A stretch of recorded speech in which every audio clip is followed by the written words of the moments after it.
Hello, friends, and welcome to the Honeycast. Today, I am talking about specific foods that help support our hormones. Even if your hormones have walked out the door, they may be tanked. We still have minimal amounts of hormones floating in our bloodstream, in our system. And so even though you may not be optimized, and maybe some of you are, I'm optimized because I'm on hormone replacement therapy, but I want to keep my body well supported. My estrogen, my progesterone, my gut, all of those things affect, first of all, your hormones, how you feel, how you sleep, how you fat burn. And so today I want to talk about some fat burning foods, and I want to talk about the two fat burning hormones. We always, or at least we're hearing a lot about insulin resistance right now, and that's a big deal. What the medical community is saying that's normal is really not normal. That's actually about 2 or 3 steps into heading towards insulin resistance, prediabetes, and diabetes. The optimized numbers for our insulin actually and A1C, they are lower. Those are the optimized. And a lot of us are falling in the range where we are either medium to medium high or very high. A lot of that is our diet and our lifestyle and our gut. And a lot of it is because of our declining hormones.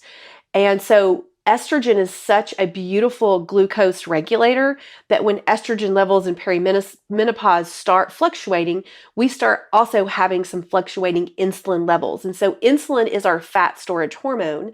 And then we also want to talk about leptin, which leptin is a hormone that lives in our fat that sends signals to our brain that tells us that we're full.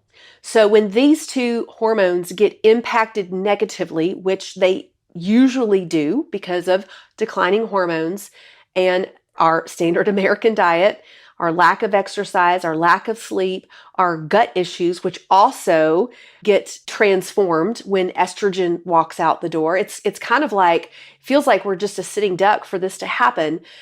And I'm so glad there's so many things that we can do. And I want to do another podcast on insulin resistance. And as a matter of fact, it's kind of the buzzword right now. It's out there everywhere.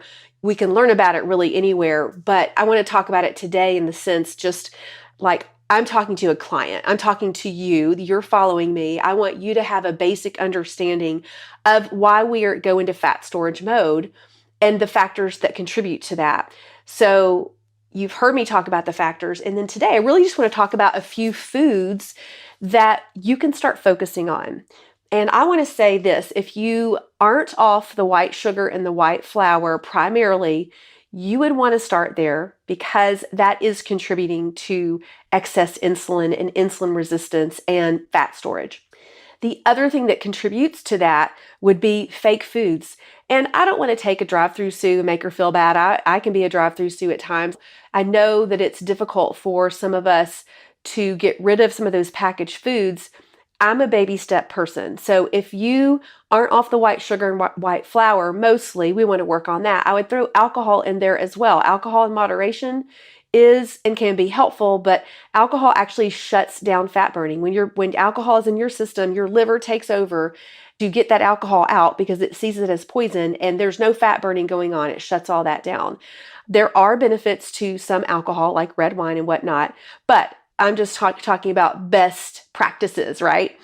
So taking out the fake food is the packaged food. Everything that we see, all the things that we see that have the bad oils in there and the additives and the sugar and there's actually toxins. Our body doesn't know what to do with all of that. And even in using things in plastic containers. I just heard a podcast, and I don't know how you measure this, but all of us have about a credit card size of plastic in our body from all the plastics that we intake. So getting rid of as much of the fake food. So when you're going to a meal, it's like, where is my real food? Is it in a package or is it farm to table? Or it doesn't even have to be farm to table. It could just be, this is my fruit, my vegetable, and my protein. So we really want to work on those things as far as fat burning, but I'm going to give you some really superfood foods that support your hormones and your gut microbiome and your estrogen and your progesterone and all those things that we want supported. And so I'm going to say avocados. They slow down your blood sugar spike. They are high in fiber. They are high in vitamins and minerals. They are good fats for the brain, and they also feed the good gut bugs.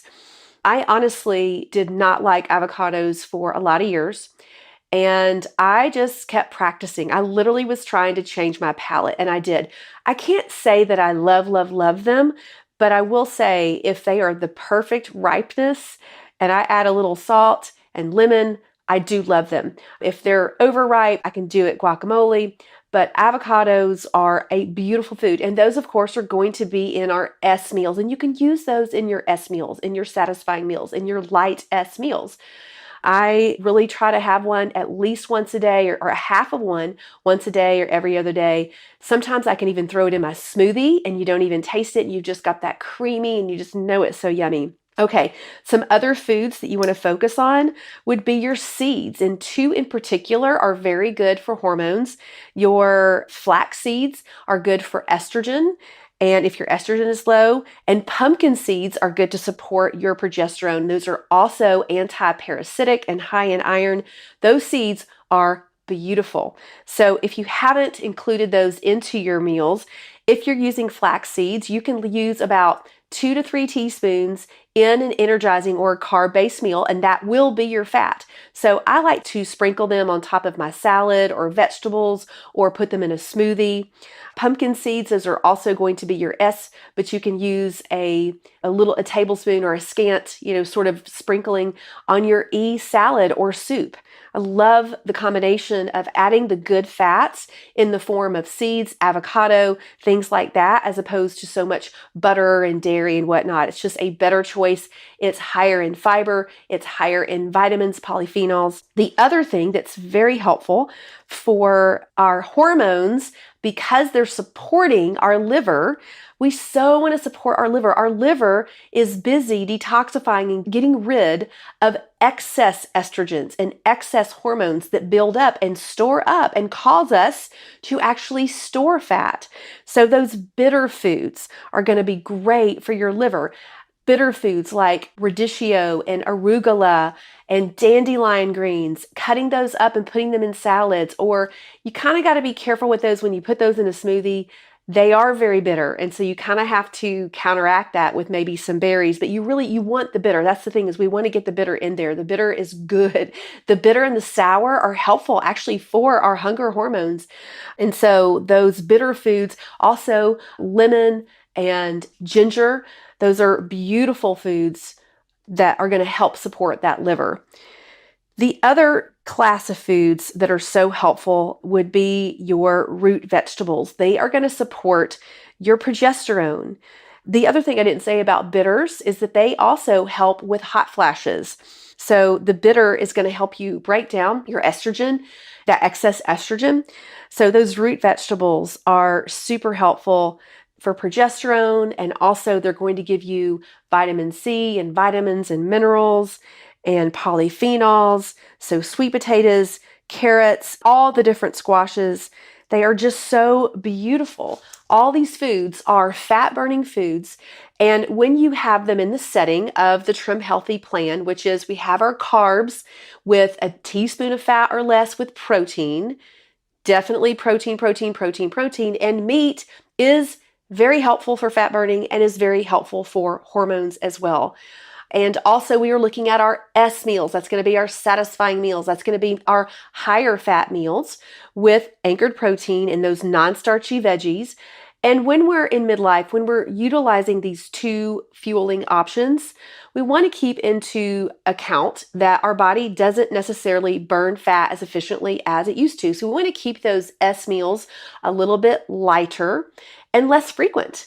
And we want to utilize those good carbohydrates, those root vegetables and the quinoa and the oats and all of that, anchored with protein and a little bit of fat, to rev the metabolism, to take the place of what estrogen does, giving us energy and providing glucose regulation. So those carbohydrates are going to calm down your hypothalamus, which is what regulates your adrenals, and it's going to feed your adrenals and your hormones. So we really want to alternate. And of course, I love our smart crossovers, which we're going to cross over with a little bit of fat and a little bit of carb and lots of non-starchy veggies. The non-starchy veggies are also going to be your fat-burning, hormone-supporting foods, not to mention anchoring those with your protein. So if you want a list of foods to focus on for fat burning and for hormone support, there you go.